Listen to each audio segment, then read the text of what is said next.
नमस्कार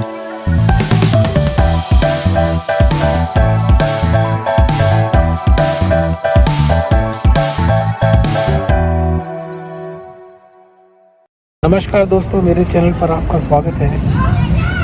दोस्तों, मैं अभी सिंगापुर में हूँ और मैं आपके साथ बहुत एक इम्पॉर्टेंट चीज़ शेयर करना चाहता हूँ और प्लीज़ बने रहें वीडियो के एंड तक।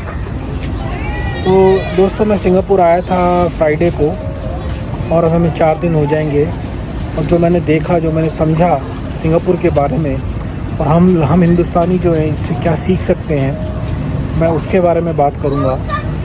और थोड़ा सा आपको ये भी बताऊंगा कि जो राष्ट्र होते हैं उनमें उतार चढ़ाव आते हैं, पर उसके बावजूद जो राष्ट्र मेहनत करते हैं, जो अपने में इन्वेस्ट करते हैं, जो अपने लोगों में इन्वेस्ट करते हैं, जो टेक्नोलॉजी और एजुकेशन में, शिक्षा में इन्वेस्ट करते हैं, वही राष्ट्र, वही देश आगे बढ़ते हैं।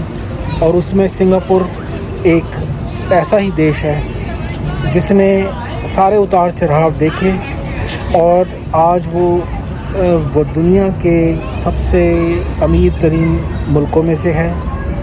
इनका पासपोर्ट दुनिया के टॉप 5 पासपोर्ट्स में से है। इनकी जीडीपी पर पर्सन $87,000 $87,000 पर एनम है। तो इससे आप अंदाज़ा लगा सकते हैं कि ये देश कहाँ से कहाँ पहुँच गया। तो दोस्तों इसकी मैं आपको ब्रीफ में हिस्ट्री बताऊंगा। और मैं ये साइट में यहाँ पे फ़ोटोज़ और जो वीडियोज़ मैंने लिए, जब मैं इनकी हिस्ट्री म्यूज़ियम गया था परसों, तो उससे कुछ मेरे को सीखने को मिला, वो मैं आपके साथ शेयर करूँगा। और आशा करता हूँ कि मेरे हिंदुस्तानी भाई जहाँ भी होंगे वो यहाँ से कुछ सीख सकें। हम इसको आगे, ख़ास कर नई जनरेशन, और वो उसको हम अपने देश को भी इसी तरह बना सकें। तो दोस्तों, इसका जो पहला रूलर था सिंगापुर का, ये हमेशा से एक छोटा ये ट्रेडिंग पोस्ट रही है, हमेशा एक ट्रेडिंग आइलैंड रहा है। इसका जो पहला जो रूलर था वो त्रिभुवाना था। वो यहाँ पर आया और उसने सिंगापुर, जैसे आपको पता है, ये संस्कृत नाम से बना है, सिंग और पुर, ये मतलब शेरों का, जो शेर का शहर, जो शेर की। तो यहाँ पे वो जब आया, उसने, यहाँ शेर होते नहीं थे, पर मेरे को जो हिस्टोरियन बताते हैं, वो किसी ने यहाँ पे उसने टाइगर को देखा, एशियन टाइगर को, और उसको देखकर इसने इस जगह का नाम सिंगापुर रख दिया। तो यहाँ का जो पहला रूलर था त्रिभुवाना, जब उसने, वो हिंदू किंग था, क्योंकि जो यहाँ पर मिली है एक्सकवेशन जब करी गई, तो वो उसमें विष्णु और गणेश और बहुत सारी ज्वेलरी मिली। तो शुरुआत यहाँ से हुई। फिर उसके बाद मलेशियन इन्फ्लुएंस, मलेशिया से रहे, चाइनीज़ लोग आए, और ऐसे डच, पोर्चुगीज़ हमेशा यहाँ पे, बिकॉज ये बहुत अच्छी पोजीशन, बहुत ही क्रिटिकल स्ट्रेटेजिक लोकेशन थी, तो हमेशा इस लोकेशन के लिए झगड़े होते रहे। फिर उसके बाद 1890 में ब्रिटिश आए और उन्होंने इसको ट्रेडिंग पोस्ट एस्टेब्लिश किया। और उसके बाद जो मॉडर्न सिंगापुर जिसे कहते हैं, जो ब्रिटिश 1919 या 1920 में सर रैफल्स ने सिंगापुर को एक मॉडर्न, जिसे कहते हैं, वो यहाँ पे रहे और उन्होंने ही यहाँ पे इंफ्रास्ट्रक्चर और बाकी चीज़ों की नींव डाली। तो रैफल्स जब सिंगापुर आएंगे तो यहाँ पे रैफल्स होटल, रैफल्स हॉस्पिटल, तो रैफल्स के नाम पे बहुत, उसको वो कहते हैं father of the modern Singapore. उसके बाद जब ब्रिटिश के बाद फिर वर्ल्ड वॉर में जापानीज़ के ये हाथ चला गया 2 साल। और जब जापानीज़ वॉर हार गए हिरोशिमा नागासाकी के बाद, तो फिर ब्रिटिश ने फिर टेक ओवर कर लिया। और आई थिंक, अभी मेरे को ध्यान नहीं, शायद 1950s में इसको इंडिपेंडेंस मिली और इन्होंने मलेशिया ज्वाइन कर लिया। मलेशिया के साथ ये मर्ज हो गए और वो ज़्यादा दिन तक पार्टनरशिप चली नहीं, और 2 साल में वो फिर सिंगापुर मलेशिया से अलग हो गया। और जो इनकी लीडरशिप थी, ली क्वान था शायद उनका नाम, उन्होंने ऐसी पॉलिसीज़ लाई, खासकर एजुकेशन के अंदर, टेक्नोलॉजी के अंदर, इंफ्रास्ट्रक्चर के अंदर, उन्होंने 30-40 साल में सिंगापुर की कायाकल्प कर दी। जब मैं यहाँ पे आया था 1980s में, इतना डेवलप, जब उस वक्त डेवलप हो रहा था, कुछ एयरपोर्ट भी खास नहीं था, मेरे को थोड़ा थोड़ा याद है।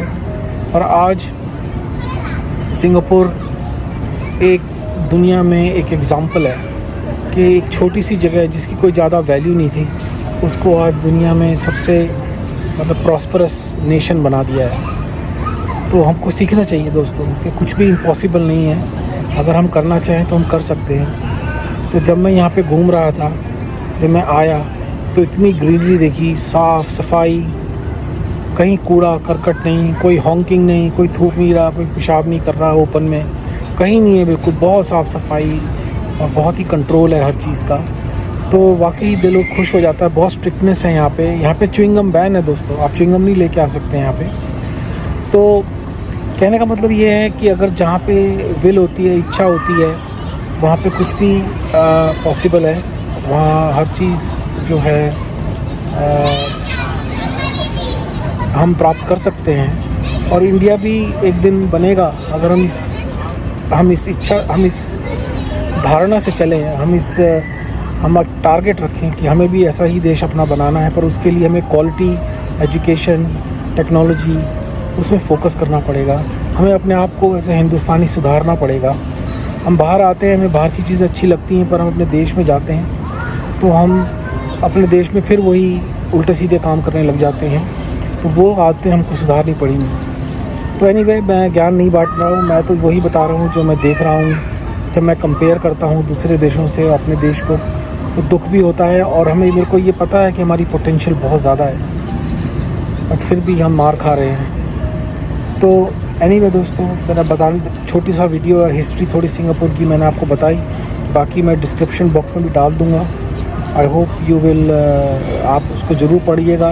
मैंने ये एक बहुत ही एग्ज़ाम्पल है हमारे सामने कि एशियन मुल्क, हमेशा लोग कहते थे कि एशिया कभी तरक्की नहीं कर सकता, एशियन लोग कभी तरक्की नहीं कर सकते, पर सिंगापुर ने, चाइना ने, साउथ कोरिया ने, मलेशिया ने, थाईलैंड ने दिखाया है कि हम लोग भी तरक्की कर सकते हैं, हमारे लोग में भी कैपेबिलिटीज़ हैं।